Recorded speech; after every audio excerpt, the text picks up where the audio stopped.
ஸ்ரீமத் தேவி பாகவதம் ஸ்கந்தம் 3 அத்தியாயம் 13 விஷ்ணு செய்த தேவி யக்ஞம்.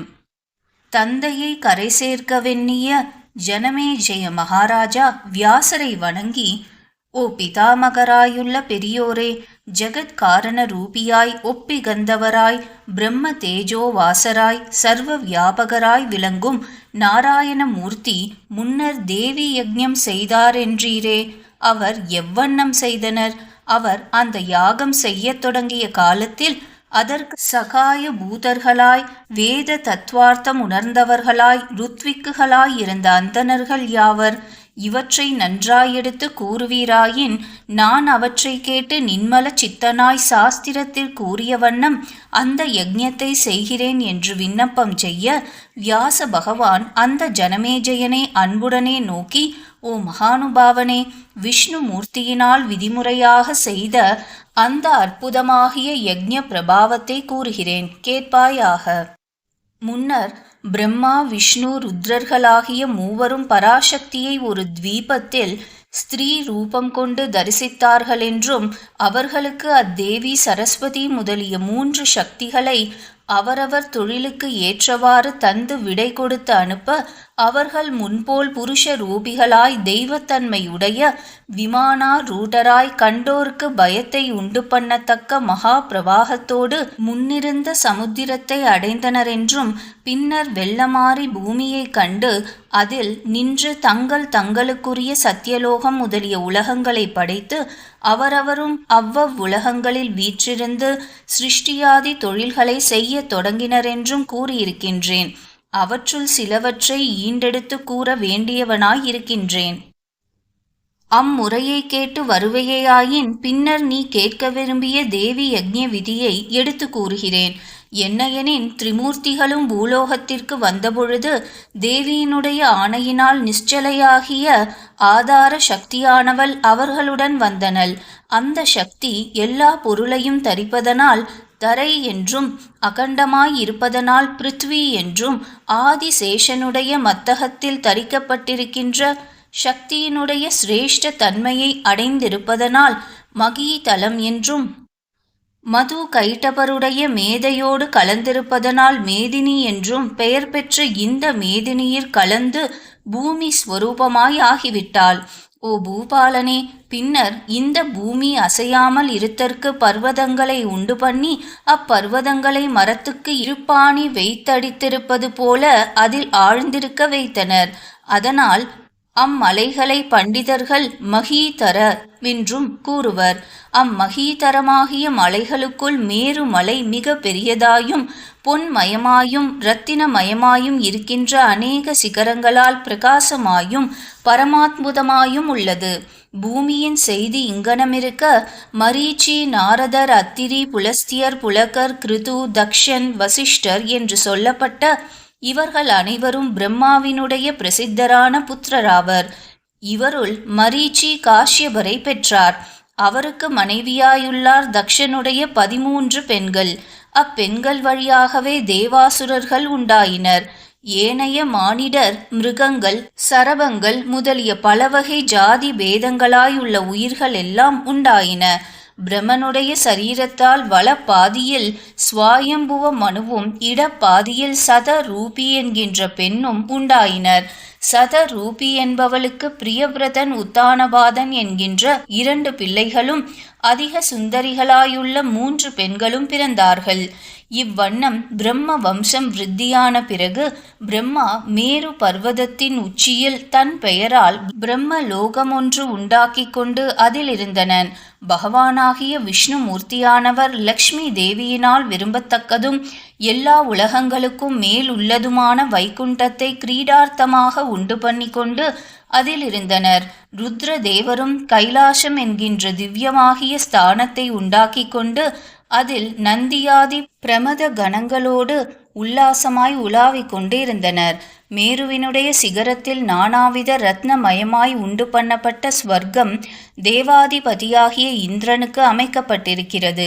அந்த ஸ்வர்க்கத்தில் முன் பார்க்கடலை கடைந்த காலத்தில் தோன்றினவைகளாயிருக்கின்ற விருட்சங்களுக்குள் சிரேஷ்டமாகிய பாரிஜாதமும் 4 கொம்புகளோடு கூடிய ஐராவதமும் உச்சைஸ்ரவஸ் என்கின்ற குதிரையும் காமதேனுவும் அரம்பை முதலிய தேவ ஸ்திரீகளும் பூஷணமாக அமைக்கப்பட்டு உள்ளன.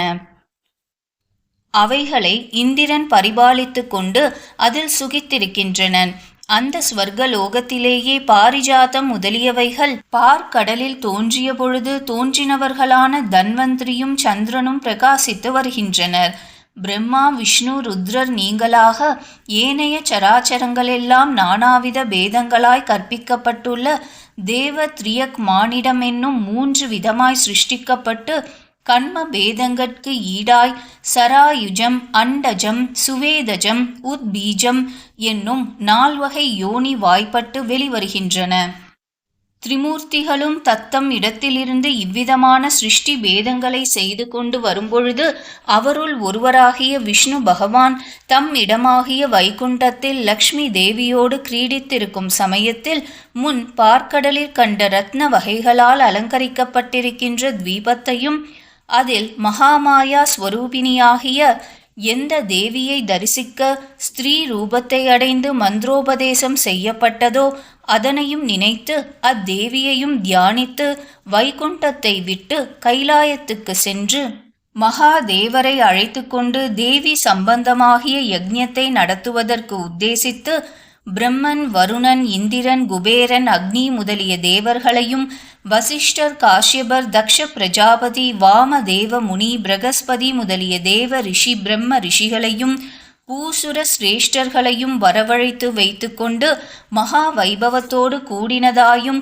சாத்வீகமாயும் ரமணீயமாயும் யக்ஞ பிரயோஜனங்களாயும் உள்ள திரவியங்களையும் மிகவும் விசேஷமாக ஏற்படுத்தி கொண்டும் சிற்பிகளால் யாகசாலையை விஸ்தாரமாக செய்தும் நல்ல அனுஷ்டான பராலாயும் நல்ல ஹிருதயத்தோடும் இருக்கின்ற ருத்விக்குகளை வரவழைத்து மண்டலங்களையும் குண்டலங்களையும் அலங்காரம் செய்வித்தும் யக்ஞம் செய்ய ஆரம்பித்து தேவியினுடைய மந்திரங்களை பீஜாட்சரங்களோடும் ஜபிக்கத் தொடங்கினர். முன் கூறிய அனைவரும் அவரவர் செய்ய வேண்டிய விதிகளை முறை தவறாமல் செய்து வந்தனர். அந்தணர்களும் விதிமுறையாய் பிரதிஷ்டை செய்திருக்கின்ற அக்னிகளில் அவிசுகளையும் விசேஷமாக ஓமம் செய்து வந்தனர்.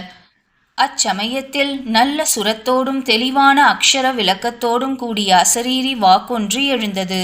அது வருமாறு: ஓ விஷ்ணுவே, நீ தேவர்களுக்குள் சிரேஷ்டனாய் இருக்க கடவாய் என்று முன்னர் மங்களமொழி ஒன்று கூறி மீளவும் இனி யாவராலும் கொண்டாடத்தக்கவனாயும் ஆராதிக்கத்தக்கவனாயும் தேவர்களுக்குள் சமர்த்தனாயும் பிரம்மன், இந்திரன் முதலிய எல்லா தேவராலும் பூஜிக்கத்தக்கவனாயும் இவ்வுலகின்கண் 4 எல்லைக்கு உட்பட்டவர்களால் உன்னிடத்தில் பக்தி செலுத்த தக்கவனாயும் ஆவாய். அங்கனம் செய்கின்றவர்களுக்கு நீ வரம் கொடுக்கின்றவனும் ஆவாய். எல்லா தேவர்களுக்கும் வேண்டியாங் அருள் செய்பவனும் ஆவாய். இதுவேயுமன்றி சிரேஷ்டர் என்று அழைக்கப்படுவோரில் சிரேஷ்டத்துவமும் சகல ஐஸ்வர்ய சம்பன்னத்துவமும் சகல யஜ்ஞங்களில் முக்கிய கர்த்திருவமும் யஜ்ஞம் செய்வோரால் பூஜ்யத்துவமும் உடையவன் ஆவாய். அன்றியும் எல்லா ஜனங்களும் ஆத்மார்த்தமாகவும் பூஜிக்கவும் அங்கனம் வழிபடுவோருக்கு வேண்டியாங் அருள் புரியவும் அசுரர்களால் பாதிக்கப்பட்ட அமரர்கள் உன்னை அடைக்கலம் புகுங்கால் அவர்களுக்கு சுகத்தை கொடுக்கவும் உரியவன் ஆவாய். இங்கனம் கூறிவந்த விசேஷணங்கள் அமைவதனால் ரக்ஷக மூர்த்தி என்றும் பெயர் பெறுவாய். இப்படியே சர்வ புராணங்களாலேயும் வேதாகமங்களாலேயும் பூஜிக்கப்பட்டவன் ஆவாய். அவைகளால் உனக்குண்டாகும் கீர்த்திகளுக்கு அளவில்லை. அன்றியும் உலகின்கண் எப்பொழுதெப்பொழுது தர்மத்திற்கு ஹானி வருகின்றதோ அப்பொழுது உன்னுடைய ஓர் அம்சத்தினாலே பூமியில் அவதரித்து தர்ம ரக்ஷணம் செய்து வருவாய். அவதாரங்கள் சிறுமை உடையனவாய் இருந்தபோதிலும் அவையெல்லாம் இகழப்படாமல் மிகவும் புகழப்பட்டவைகளாகவும் மகத்துக்களால் கொண்டாடத்தக்கவைகளாகவும் இருக்கும். ஏனெனில் நீ எந்த அவதாரங்கள் எடுத்த போதிலும் அவதாரங்களில் என்னுடைய அம்சம் கலந்திருப்பதனால் அந்த அவதாரங்களில் செய்யும் காரியங்கள் சித்தியாய் புகழப்படுகின்றன. என்னுடைய அம்சத்தினின்றும் ஜனிக்கின்ற சக்திகள் எவையாயின் வாராகி நாரசிம்ஹி முதலிய பல பேதங்களாயுள்ள சக்திகள் ஆகும். அச்சக்திகள் உன்னுடன் கலந்திருந்து எல்லாவற்றையும் செய்து உனக்கே புகழையும் கொடுக்கப் போகின்றபடியால் நானாவிதமான இழிந்த யோனிகளில் பிறந்த போதிலும் அவை உனக்கு பிரசித்தமான புகழையே கொடுக்கும் என்பதை சிறிதும் சந்தேகிக்க வேண்டாம். ஓ விஷ்ணுவே, முன் கூறிய வாராகி முதலிய சக்திகளுடைய ரூப லாவண்யம் முதலியவற்றை கேட்டு அந்த சக்திகளுடைய பலத்தால் எல்லா காரியங்களையும் செய்து முடிப்பாய். அச்சக்திகளை ஒருவராலும் மதிக்கக்கூடாத ரூப லாவண்யத்தோடும் கூடினவர்களாயும் சர்வாபரணாலங்கிருதர்களாயும் அநேக ஆயுதங்களை உடையவர்களாயும் தியானித்து அவர்களுடைய கலப்பினால் சாதிக்கப்படாத தேவ காரியங்களையும் எளிதில் சாதித்து விடுவாய். இவை யாவும் நான் உனக்கு கொடுத்த வரங்களாகும். நீ எப்பொழுதும் சிறிதேனும் அகங்காரத்தை அடைந்து அந்த சக்திகளை அலட்சியமாய் நினையற்க. பரத கண்டத்தில் அந்த சக்திகள் சர்வாபீஷ்டங்களையும் கொடுக்கத்தக்கவர்கள். அவர்களே எவ்வித பிரயத்தனத்தினாலும் பூஜிக்கத்தக்கவரும் கொண்டாடத்தக்கவரும் ஆவர். இது நிச்சயம். ஓ திருமாலே, உனக்கும் அந்த சக்திகளுக்கும் பேதமில்லை. ஆகையால் அந்த சக்தி விக்கிரகங்களையும் உன்னையும் சப்த தீபங்களிலேயும் தீபாந்தரங்களிலேயும் உள்ள மானிடர்கள் பிரசித்தமாய் நானாவிதமான இக போகத்துக்குரிய கோரிக்கைகளின் பொருட்டு பூஜித்து வருவார்கள். அவ்வண்ணம் பூஜிக்கும் ஸ்வர்காதி புவனாபேட்சிகளாகிய அவர்கள் தங்கள் அபீஷ்ட சித்தியின் பொருட்டு விசேஷமான வேத மந்திரங்களாலும் சகஸ்ரநாம ஜபங்களாலும் ஆராதிக்கற்பாலராவர். அன்றியும் பூலோகத்தாராலும் ஸ்வர்கலோகத்தாராலும் உனக்கு செய்யப்பட்ட பூஜையினால் மகிமை விருத்தியடையும் என்று இவ்வண்ணம் ஆகாயத்திலெழுந்த வாக்கு அனுகிரகம் செய்து நின்றுவிட்டது. பகவானாகிய அந்த விஷ்ணுமூர்த்தி அந்த வரங்களை கேட்டு ஆனந்த பரவசராய் யஜ்ஞத்தை விதிப்படி நிறைவேற்றி தேவ சமூகங்களையும் பிரம்ம புத்திரர்களாகிய முனிவர்களையும் ஏனைய அந்தனர் முதலியோரையும் அவரவர் இடம் போய் சேரும்படி விடை கொடுத்து நாராயணர் தம்முடைய பரிவாரங்களுடன் வைகுண்டம் போய் சேர்ந்தனர்.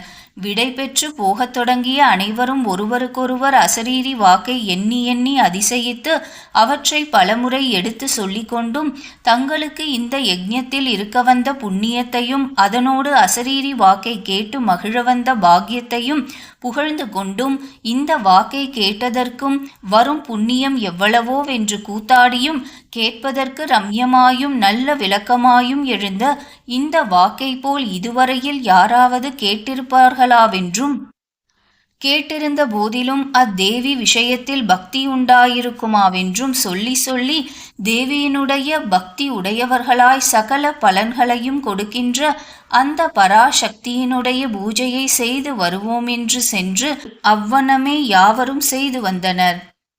13வது அத்தியாயம் முற்றிற்று.